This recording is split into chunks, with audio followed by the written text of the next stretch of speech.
जय महाराष्ट्र. धाराशिव जिल्ह्यातील सर्व जनतेला माझी विनंती आहे की आपण बघतोय की मागच्या 3 दिवसापासून रोज संध्याकाळी ग्रामीण भागातील लाईट पूर्णपणे बंद केली जाते. विद्यार्थ्यांनी अभ्यास कधी करायचा? आपल्या जिल्ह्यात पंढरपूरला जाणाऱ्या दिंड्या आलेल्या आहेत, त्यांच्या जेवणाची गैरसोय होते, विद्यार्थी अभ्यास करू शकत नाही. यात उन्हाचा कडाका वाढलेला आहे. काही ठिकाणी पेरण्या झाल्या, त्या ठिकाणी शेतीला सोयाबीनला पाणी द्यायचंय. अशा वेळेस या लोडशेडिंगच्या नावाखाली आपली रोज लाईट बंद केली जाते. ही एका बाजूला लोडशेडिंग, एका बाजूला मुख्यमंत्री म्हणतात की आपलं राज्य एनर्जी सरप्लस आहे, म्हणजे आपल्याला जेवढी गरज आहे त्यापेक्षा जास्त आपण ऊर्जा निर्मिती करतो. तर मग धाराशिव जिल्ह्यात लोडशेडिंग का?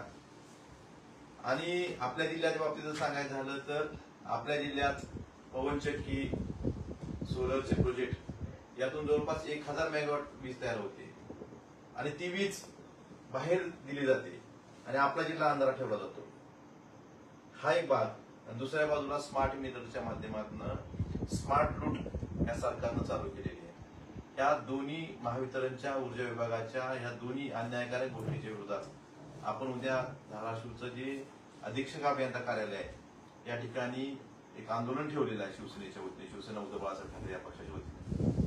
माझी धाराशिव धाराशिव जिल्ह्यातील जनतेला विनंती आहे की आपण या ठिकाणी मोठ्या संख्येने उपस्थित राहावं. कारण आम्ही विधान भवनात आवाज मांडतो, पण रस्त्यावरची लढाई सुद्धा या ठिकाणी लढणं गरजेचं आहे. त्यामुळे शिवसैनिकांना मोठ्या संख्येने या ठिकाणी आपल्या अन्यायाच्या विरोधात वाचा फोडण्यासाठी आपण या ठिकाणी उपस्थित राहावं. उद्या सकाळी 11 वाजता अधीक्षक अभियंता कार्यालयासमोर सगळ्यांनी मोठ्या संख्येने उपस्थित राहावं आणि आपण त्यांना जाब विचारू की रोज लोडशेडिंग का केली जाते.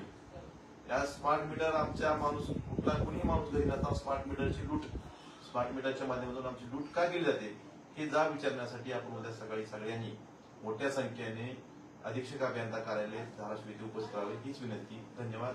जय महाराष्ट्र.